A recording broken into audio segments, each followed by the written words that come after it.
Understandably, last night's mass shooting is prompting renewed calls now for stricter gun safety laws. WGN's Patrick Elwood joins us with that part of our story. Pat? Tina and Ray, good evening. From DeKalb to Parkland, Florida to Highland Park, right here in the northern suburbs and more, it is becoming an all too familiar refrain. Oh no, not again.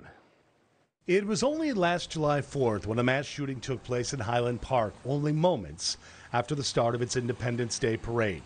A 21-year-old alleged shooter is charged in connection with the deaths of 7 people and the wounding of 28 others. The easy access to guns is killing us, and that the only way to combat this is to pass gun safety legislation. With her 6-year-old son at her side, Ashby Beasley was at that parade.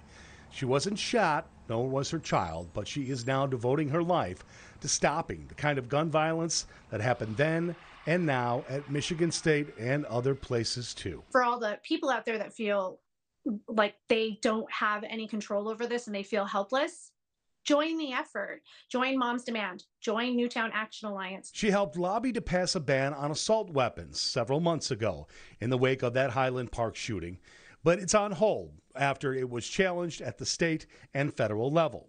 Today happens to be the 5th anniversary of that deadly school shooting in Parkland, Florida.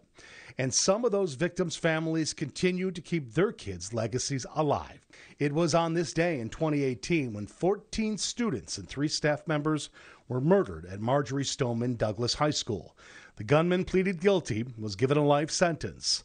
Some of the parents have also pressed for stricter gun laws since then and have done other things as well. We lost our son, and there is no money that will ever be as in any way equal to that pain and suffering that more than 45,000 families every year have to go through. The parents of Gina Montalto formed a foundation to help provide scholarships to students who share the same interests as their daughter, while also fighting the political influence of the NRA. Meantime, a solemn day of remembrance at Northern Illinois University.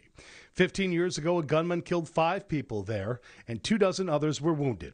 He later turned the gun on himself. Today, the bells on campus tolling 5 times in remembrance of the 5 who died.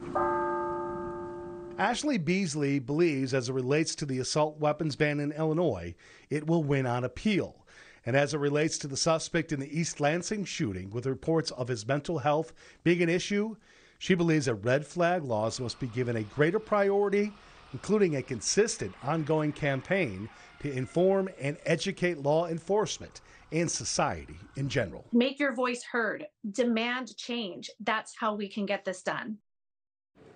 And a vigil will be held tonight in Highland Park for the victims of the Michigan State shooting. That begins in about a half hour at 6 p.m. We'll bring you a live report coming up then. Back to you.